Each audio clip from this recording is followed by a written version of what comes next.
Hello, good morning everyone. Mayam tuna mapu tarang okchai. Mayam asi sengarang Mother's Day numit kini aba ayuk manna nong kana chuki bagito ni nong chumam na lakpado pung mga gito ngan na tauna. Nung sa kana ya nong kana chuki bani aba adugi do video se dum ayuk ta nong chu bagi kaino tauna lakpagi matek ina launa laiki bagi ni adune asi se ekda masigi blog siti yamna su kana tawroi Mother's Day gi dosu mate khawdum hapcharage ma'am kai tawba dosu jeminarase punna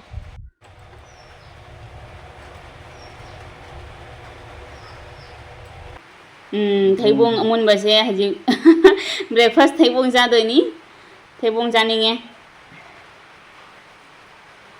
thaibong mun man ngi dawi maku ina thole cover oina hangde khotok bajati khotok baya gi drene adu tawru no son dagi se no so la thoi ni du si mi thamam doi na kalini hauni ne kan bro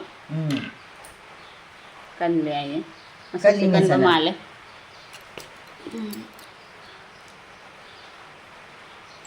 sura ba tu kan di kalli du thebong pam ba mi di chaning ngani ba du gan ne thebong pam da mi di jeng ba da I na hai ba kawra su ma gi jam na lan jam kala ka chatui ni ja he u ba da loi ne nga sangang e kandra di chalo lan kan da di chat loi yeng du khoi thebong se u ba da chaning dro ma yam jeng ne masak se phajare khara di kan ba dak ni si sina adagi apet pa su lei adagi pura khara kaino tawna kap ta gi di khatang tien ga ni asang ba da chagou lau bi du su thari pandri pami ba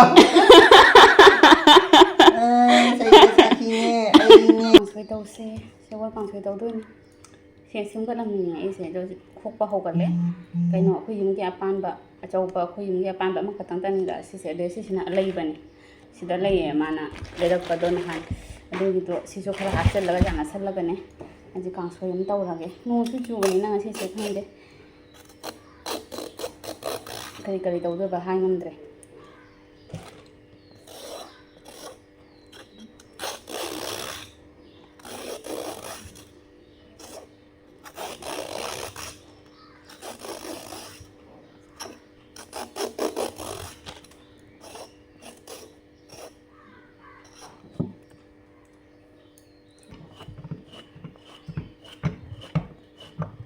nấu với nhỉ chào về nó nấu với dùng nấu mà đu đi đầm càng chú chị ấy chị gỡ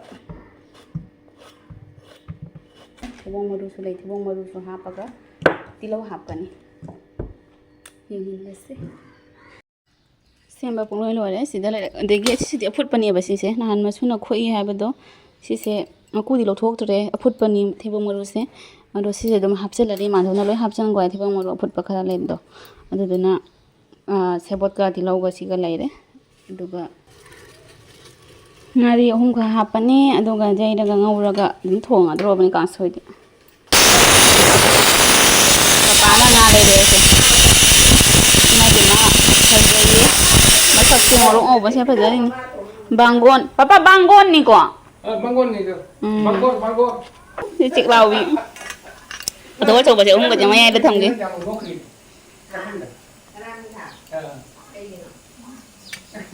Really? Cek lau bi sina bangor rai. Sina jai na khuat na kang soi.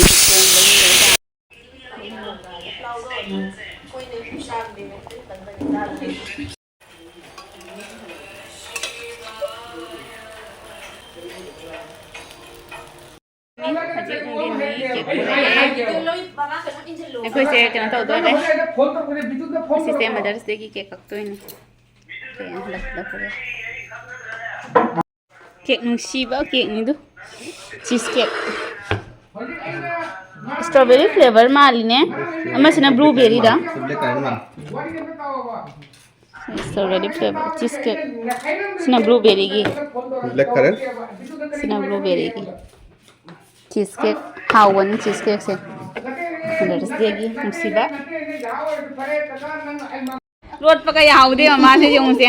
มาข้างมันอาหารเลยฉะนั้นน้ำปาลีน่ะวิดีโอทางอะไรก็หันไปได้ ปาลีน่ะเตะไก่โนชุดทางกันลีระบินกิชุดทางกันลีดูไอ้ดีพุตุนุกิชุดทางกันลีมาได้ดี Mother's Day ki mama se kan hadi khalli ba kanai birthday na mathang lak wada ma khang gare du matum ta dum nam thi đâu cái màn đầu số này này dress है màn đầu nào nè how be cheesecake ni cái chào tì này cheesecake ni se ôi mà này xì cái này đi đâu có cái kịch mà Madhav Khandri duni ba Madhav kari ki mali nó đâu người tậu rồi kapan ngai doi masih Mother's Day Happy Mother's Day mama ki numit ki anh na ni me ga sin mobile ta jam na thare ngasi Mother's Day ki si khoi mama ni mama ahan mama Madhav mama ani cái nó ngasi jam thanya da isi ai giờ sai nó cái này cái ngasi cái gì nó tha đi cái cái sắc nó tha đi isi Mother's Day ki ya sige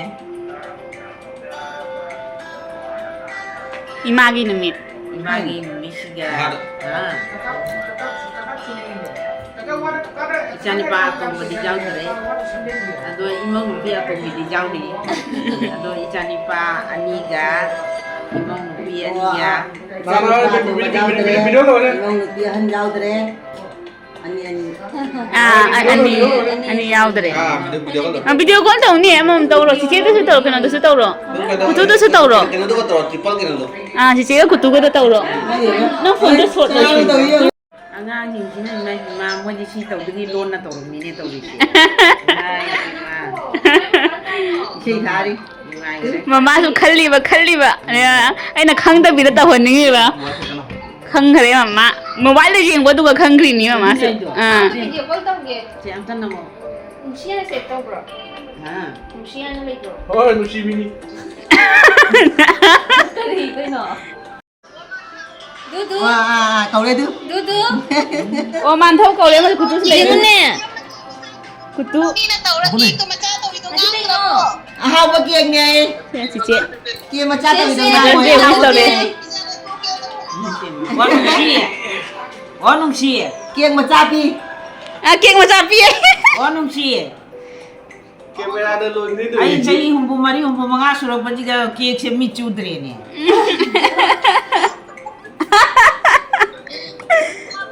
mi su matam da chau ba tau ra si kia pi môi này bên nhà kia cha hao pi này mo wan jaw da na pi ne Happy Mother's Day hai đi. cái gì không vậy thank you thank you thank you kau lagi cái go Con cô ấy chứ. aku ya ciu bagai gitu thôi là chú hoàng đi vào tiền rồi chú hoàng đó là chú hoàng cái gì nữa đó chốt lo alu koi alu phải đó cho nó đồng chốt lo cắt tôi mai nó sulu pura je kare ai dari khoi hai lagi Mother's Day hai lagi nó không lên Kaya nagsaluna. Happy Mother's Day Happy Mother's Day mama Mandau Happy Mother's Day Thâu.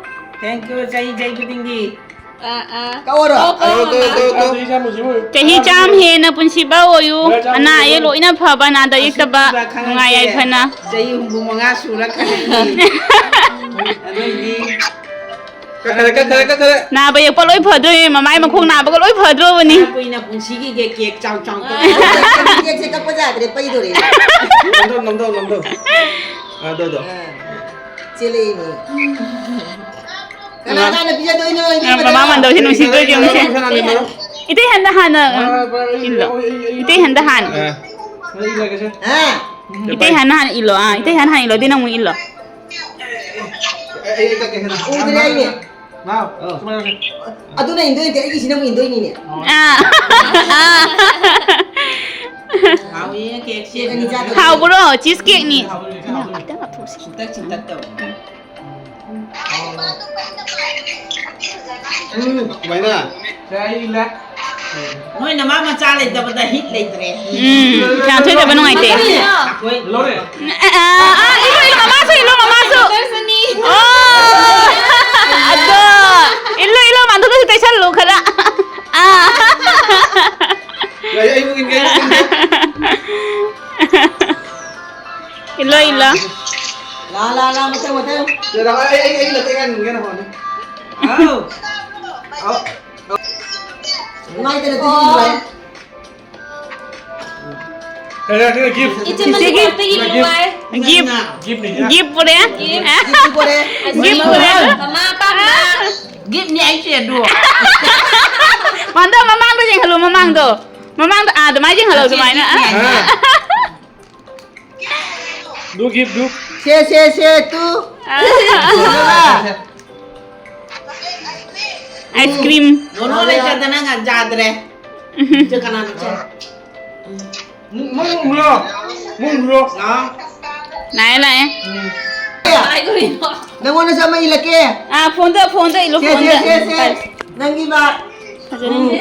Udah ba? Nangi ba. Mia ka tu. Khảo đi. Che che. No mai ne. A chau bo porong che. Ne ka to. Mam. Nang kaya ay hanin lagi. Chân ba du cái chân ba du. Ma le che dana hit le tre. Cho thấy có dao từ nó lăng rồi. Mana ni mana. Ai gay lu. Mana ni kiek se mana ni me tu se mana ni. Lawa sana ilaga lawa nang. Chano. Jangan kemudian. Ya kamu da ye bi ti pan ne. Chana. Kenapa tu? Nama ni punya nama ni. Oi, tanya. Nama ni punya nama ni. Sana caca juga. Ya. Cheese ki jangan lupa. Apa? Bro. Jangan dulu ya. Ini macam dia mandau. Thank you. Ya apa ini? Kawi. Ini tu lah. Ta ka le che.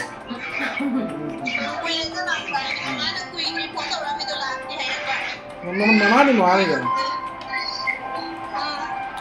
Na khang dra ne ma wa han. Wa nang khang dro che. Che khang dro na.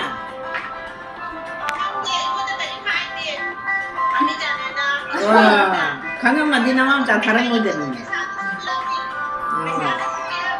Sao số nhau nó bên em tôi số nhau. Số nhau. Lagi. Là số nhau. Mana kata? Macam teng. Kata ni À xem tôi nhau một xe.